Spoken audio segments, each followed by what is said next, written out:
इस नीति के माध्यम से महिलाओं को आर्थिक एवं सामाजिक तौर पर ज्यादा अवसर मिले, महिलाओं का स्किल डेवलपमेंट हुआ, महिलाओं के लिए रोजगार के अवसर बढ़े, प्रदेश की महिलाओं का उनके सरकार की कल्याणकारी योजनाओं का लाभ पहुंचे। इसलिए अलग से महिला बाल विकास मंत्रालय की शुरुआत की गई थी। गुजरात में पुलिस समेत सभी सरकारी भर्तियों में महिलाओं के लिए 33% आरक्षण है।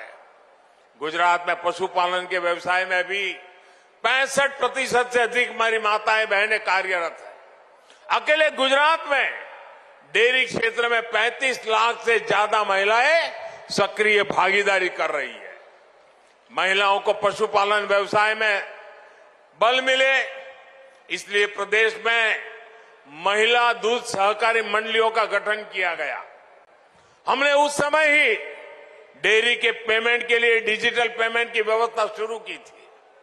आज इसी वजह से हर रोज करीब करीब 30 करोड़ रुपए का भुगतान सीधे महिलाओं के ही खातों में भेजा जाता है।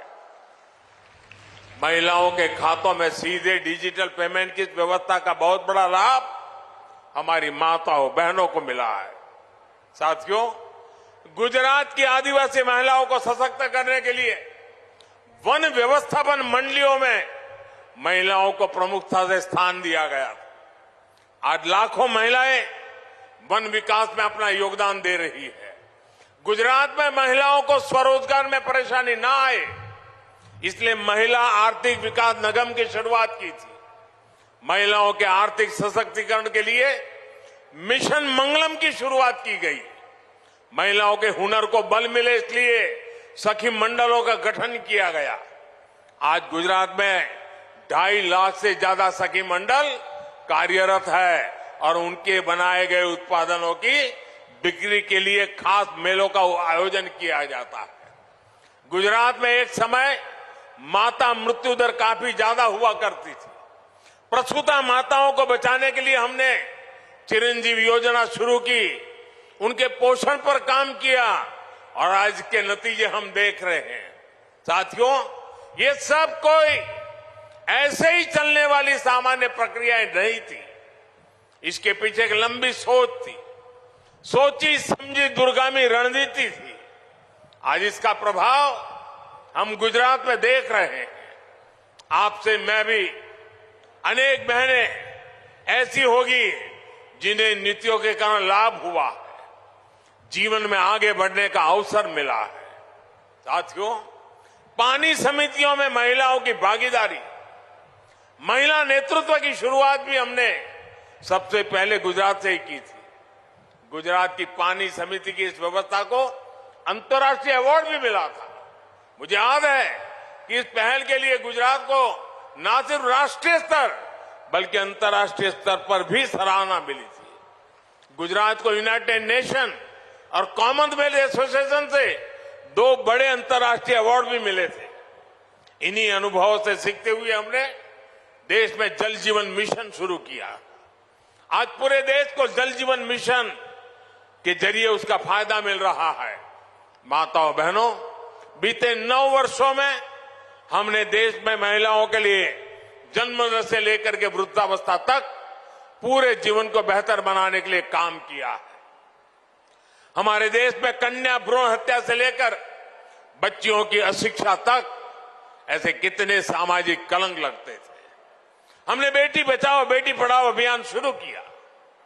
आज हम गर्व से दुनिया के सामने कह सकते हैं कि देश में महिला पुरुष अनुपात तेजी से सुधरा है। हमने गर्भवती महिलाओं के लिए मातृ वंदना जैसी संवेदनशील योजना चलाई, पोषण की चिंता करना शुरू किया। आज देश में बच्चे के जन्म के समय होने वाली मां और बच्चे दोनों की मृत्यु दर में कमी आई है। स्वच्छ भारत अभियान के तहत हमने स्कूलों में शौचालय बनवाए। सुकन्या समृद्धि योजना के माध्यम से बेटियों के नाम पर जो बचत होती है उस पर ज्यादा ब्याज मिलता है।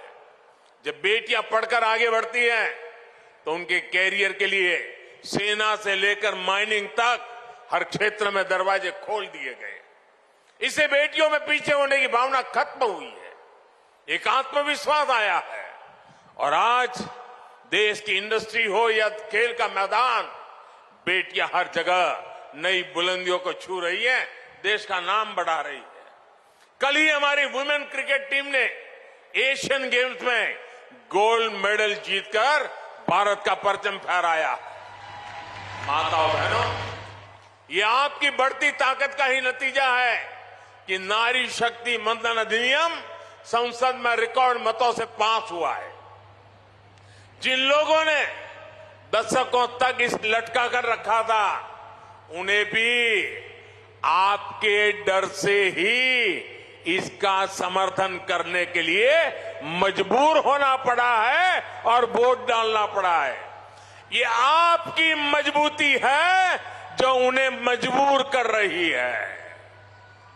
आपने देखा होगा अपने बयानों में लोग कैसे कैसे किंतु परंतु लगा रहे थे, कैसे कैसे बहाने बना रहे थे। इन्होंने महिलाओं को अलग अलग वर्गों में बांटकर आपकी ताकत को कमजोर करने का पैंतरा भी चला।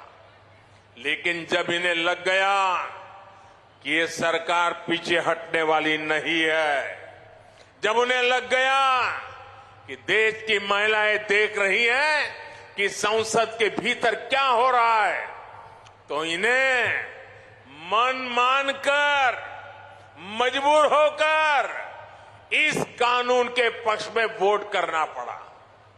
मैं आप सभी को इस बहुत बड़ा काम, और आपने इतनी बड़ी संख्या में आकर के आशीर्वाद दिया, इसलिए मैं आपका आभार भी व्यक्त करता हूं, आपको बहुत बहुत बधाई भी देता हूं।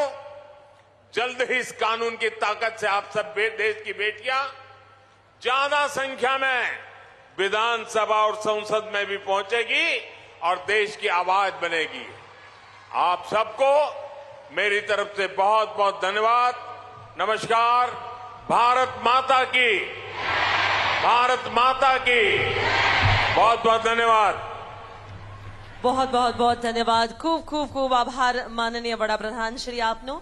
અને હવે આજના આ કાર્યક્રમમાં ઉપસ્થિત માનનીય પ્રધાનમંત્રી શ્રી અને સર્વે મહાનુભાવનો ઋણ સ્વીકાર આભાર વિધિથી કરશે પ્રોફેસર ડોક્ટર વડાપ્રધાન મોદીએ અમદાવાદમાં 20,000થી વધુ મહિલાઓને સંબોધ્યા બાદ અને અલગ અલગ મુદ્દા પર વાત કરી, જેમાં મહત્વનું છે કે મહિલા અનામત બિલ બાદ વિધાનસભા અને લોકસભામાં નારી શક્તિનું અનોખું રૂપ જોવા મળશે તે વાત કરી। સાથે જ બાળકીઓથી લઈને મહિલાઓ સુધી આગળ વધે, સતત સમાજમાં પોતાનું સ્થાન બનાવે તે કેટલું જરૂરી છે તે મુદ્દે પણ વાત કરી।